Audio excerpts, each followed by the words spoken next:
What is up, guys? It's the Sound Alchemist, joined by the one, the only Gershwan. And today we're back at it, answering more questions from you guys in another installment of For the Greater. This is a video series where we answer the questions left by you, the viewer. If you have a question for us, comment down below, put a question in front of your question, because we get those questions first. That's what Jamie Garth has done. He asks, how long would it take a space marine to take over, space marines to take over the Star Wars galaxy, and how long would the Empire last in the 40K times? Keep up the amazing job. Thank you. Garcia's. That's a very interesting question. We used to get it a lot in the past, but I think with like the Book of Boba Fett and like the revival of kind of like all the Star Wars content lately, it's very interesting to see how the 40K universe would do against that, because you get to see things in live action as well as animated, and I think that kind of helps put some of that fantasy stuff more like grounded and like make sense as much as you can. But I think the 40K universe has more firepower, definitely more like humans or manpower at their disposal to take the galaxy. But he did say just Space Marines in general, right? Yeah. Not the Imperium? No, he didn't say the Imperium. He said Space Marines. So, like, I guess if it was a, let's say, like, not a chapter, but like Legion strength Space Marine Legion. So like 100,000 Marines? 100,000, yeah. With all of their extra stuff. So, like, the dreadnoughts, battle barges. You got the whole fleet. With all that, I think, I don't know how long it would take, but they can definitely conquer the Star Wars galaxy. Yeah. In the series, the Boba Fett series, just recently I saw the one where the spoiler alert, the Mandalorian gets pulled over by the two like patrol people, and it made me realize that like the Star Wars galaxy or the Star Wars universe is one that works because people are living normal lives. Like they're trying to stay alive. There's no like... Yeah, there's no manufactorums where like you don't see the sun. You don't know what's true and what's not. Like there's way more freedom than what is painted within the 40K universe. Right. So I think with the Space Marines just being so one-sided of like, nope, we're here to conquer. That's it. Like, we don't care about love. We don't care about anything else. I think that's why they would easily take out the Star Wars universe, or well, conquer the Star Wars universe. Yeah. The question is though, like, if like let's say, because it would also depend at what point in time like the Space Marines are there. Like, is it during the Old Republic? Is it currently, you know, with like the, what is it called, the New Order or whatever? I would assume that like it's right now. So like, you're saying like after Episode 9? 9, yeah. So like they just defeated the Sith. What's his name? I was about to say Plagueis. Yeah. Yeah. Which is like, so in that movie, when you see all of the it's like a fleet of just a shit ton of, what are they called? Just those giant ass ships. Yeah, it's freaking, like, that's nothing to the 40K universe. Or that is very, like, that's like one detachment or one expeditionary force of a full legion. That's just your standard Tuesday afternoon battle. Yeah. And in the in Star Wars, it's like, it's major. It's like, oh, wow. And it got destroyed really quickly. Yeah, because, like, not just that, but you saw, like, the Republic fleet come in with their reinforcements, and they're like, really, that's it? There's a lot of like ragtag kind of ships and stuff. The Millennium Falcon was there, right? So yeah, I think the Star Wars universe is not prepared. Yeah, there's not enough of a unified faction that can just take them out. And also, because you did say the Empire going to the 40K universe, the Empire is small. And we just kind of talked about that. Yeah, I mean, there's no way.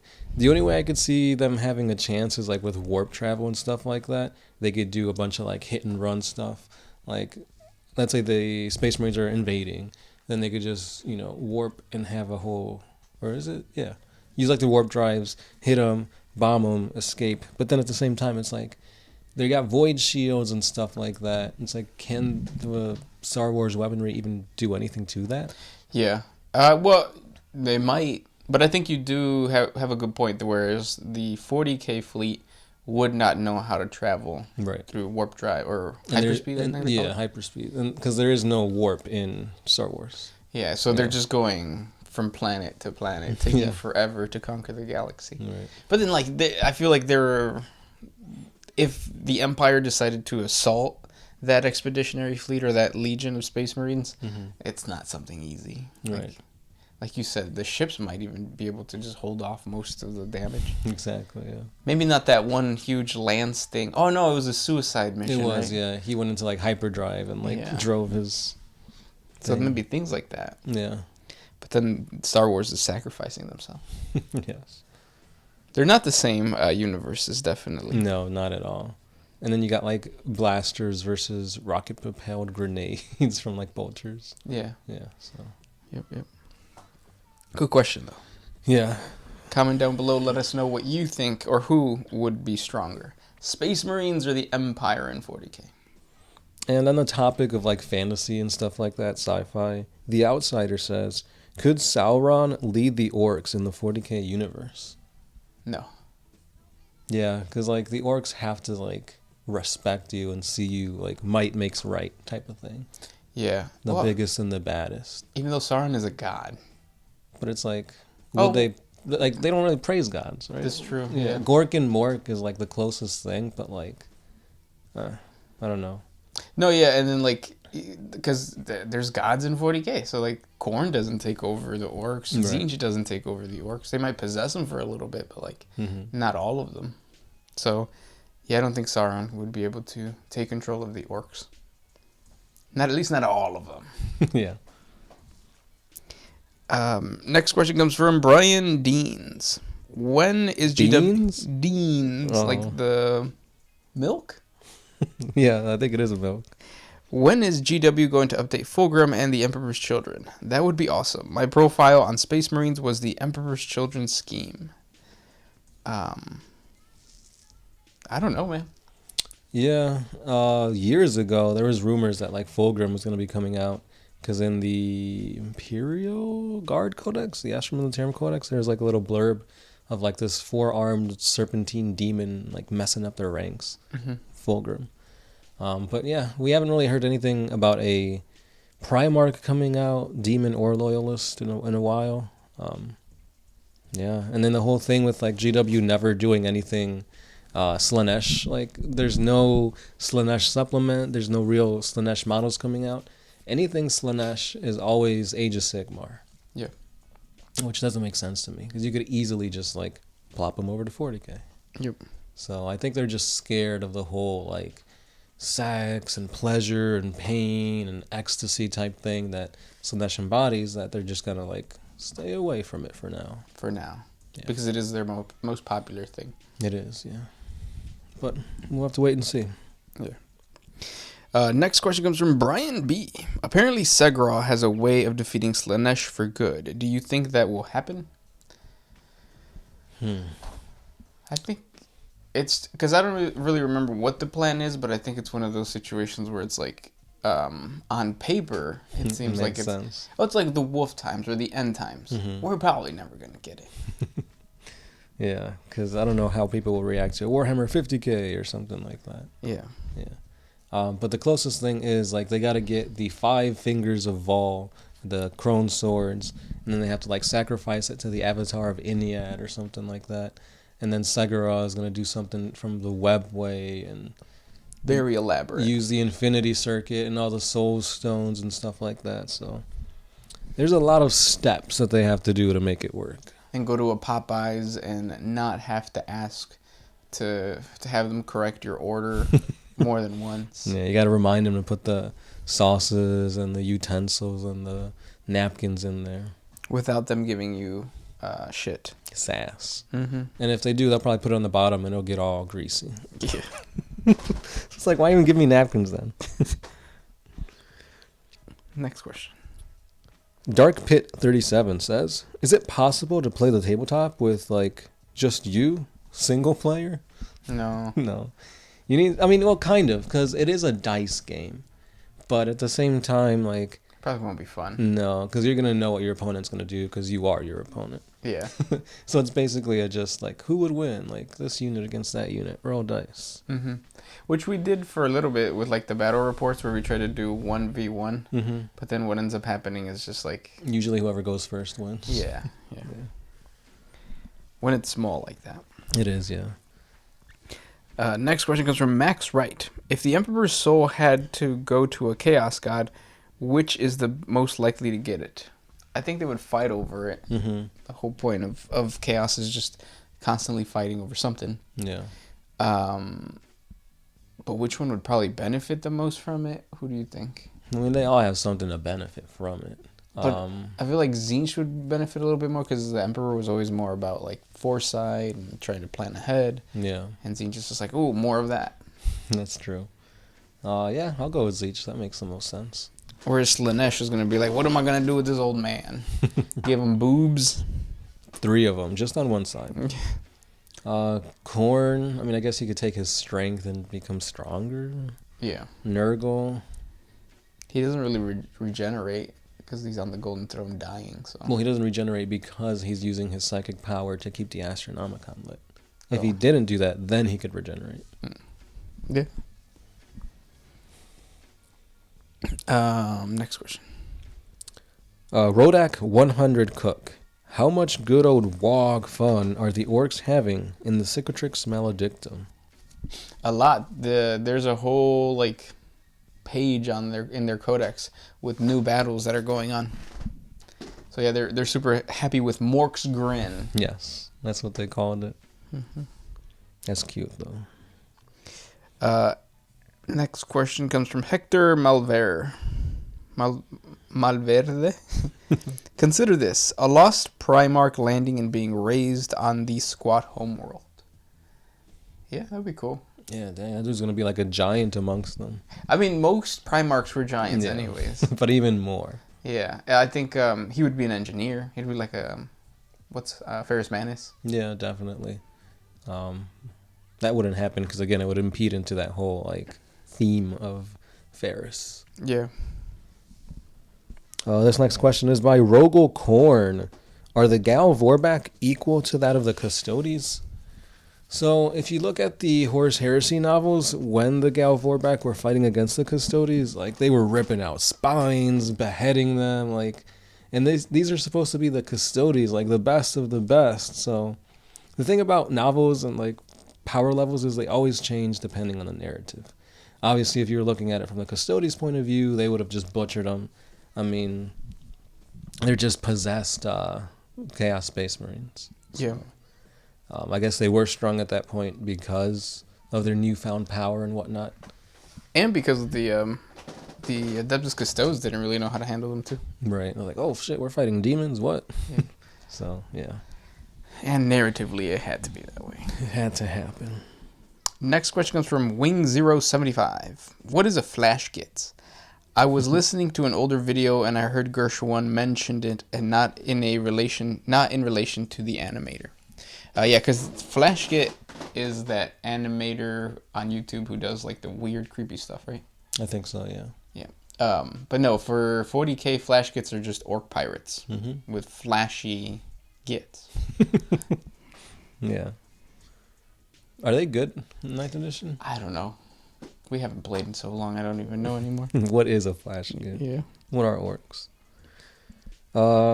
Chatonin 6666 says, so you guys are saying that Ogrins are like when Trunks and Vegeta pumped up to their Super Saiyan muscles to go against Cell, whereas Space Marines are like Goku and Gohan, adjusted Super Saiyans. Yeah, I guess you're right. Yeah. Yeah, that's it. And that's all I'm going to say. If you know, you know. Yeah. Next question comes from AnaardaYelder. Seeing how much money people sink into the tabletop, it's starting to sound like an addiction. What are your withdrawal symptoms? No. I don't think there's any. If anything, I feel good not spending. Sometimes. Like, I feel like going to the hobby store and not getting anything is a little upsetting, but then you know that it's just fulfilling a, like, purchasing thing. Mm-hmm. Because you're not going to build it. I never do. But it's the same thing with Magic cards, I feel. Like when I buy Magic cards and then like I pull something, it's just like this is just gonna go back in my room. It's just gonna sit there. I'm not gonna build a deck around this. It's like, oh, I just pulled a blue mythic. Don't know. I don't play blue. It's different with codices though, because like I like reading the lore to see what changed from edition to edition.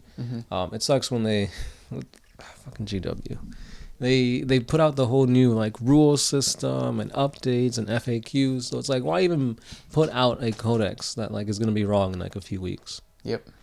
It's better to just do like a PDF update, or like they do for Age of Sigmar with War Scrolls. That's free. The updates are free. You still got to buy the models though. Yeah. I agree though. I like buying codexes. Codex I. Next question comes from IsaacLangdon. What does retirement look like in 40K? How many make it? Most of them die because there's trillions of souls in one hive city, and those souls like live miserable lives and they die. So like the ratio of unfulfilled potential is skyrocketing in the Imperium. But yeah, like if you're an Imperial, what would it be, captain or something within like the Adeptus Administratum, and you retire, you can go to a pleasure world. Check out our 40 facts on pleasure worlds. They're nice. It's like going to a resort. Yeah. Until Slanesh creeps its way in there. Yeah, and licks your butthole. But I mean, that was always your plan anyway, wasn't it? No, you never want to get your butthole licked. Because then you're going to crave it after it happens. And then who's going to do it? It's not Slanesh. That's true. One and done. Yeah, that's how Slanesh like pulls you into seduction. Only does it once. This next question comes from Justice777. What's the most dice you've ever rolled at once? Ooh, that's this guy right here. Yeah, I think it was like around 84. And you could probably do more than that with the orcs. Yeah, especially like, well, it was at once. So it was, I think it was an apocalypse game with a shit ton of boys, I want to say. And I did multiple units, all shooting at the same thing. So I was like, oh, let me just roll them all at once. Were you able to grab all 84 dice at once? I think I split them up into like sections. I don't know what though. Because at one point I have, no, hold on. I have like 32 dice in my little bin. So. My question to you guys is, how many dice can you pick up with one hand? Or with your mouth. Yeah, that too. Just be careful not to inhale. Also send us a video on Facebook showing us. Just for research purposes. And then two, is it the bigger dice or the little small ones? Yeah. The ones that look like teeth. Puby SB, or maybe it's Puppy SB. Question, Brokies. If Bad Bunny was in Astarte, what chapter would he belong to? Gracias, my boys. There's no Puerto Rican chapter, is there? I think the closest one's the Crimson Fists. Yeah. He would probably be a Crimson Fist because his name is Benito something Ocasio or something like that. Yeah, and the chapter master of the Crimson Fist is Pedro Cantor. Yeah, so it fits. Or he'll create his own chapter, a successor chapter. He'll be the chapter master, and it would be the Coquis of the Emperor. They all paint their nails and are on the cover of, what was it, Playboy? What was he? I think so, yeah. They would all say the catchphrase, though. Cookie, cookie. Yeah, or make the sound. Their helmets are like in the shape of a cookie. A cookie is a frog for everybody that doesn't know. It's a frog native to Puerto Rico. Speaking of frogs, Theo Bratu Tedder says, what is Games Workshop's weakness? Frogs. The frogs, yeah. Yeah. Apparently it's Warhammer 40K animators. Yeah. That's why they had to stop them. And then let them do it again because they realize it's stupid. It is.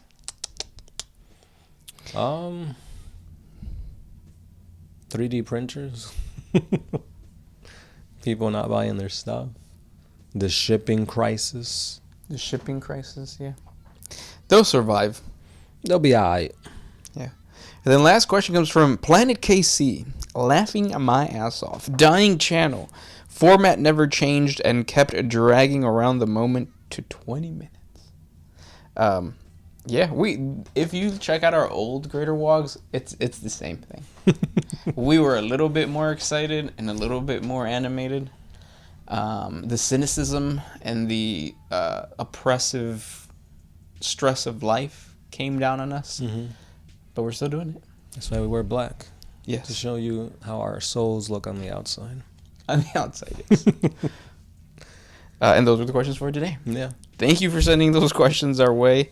Thank you for hanging out, and we'll talk tomorrow. Yeah. And forever. Apparently so. But hopefully, this is as dark as our souls get, because then it'll evolve into a dark hole, and then we'll start sucking in galaxies and time and space. Become the true gods of 40K. Mm-hmm. This is Gershwin. Sound Alchemist out. Always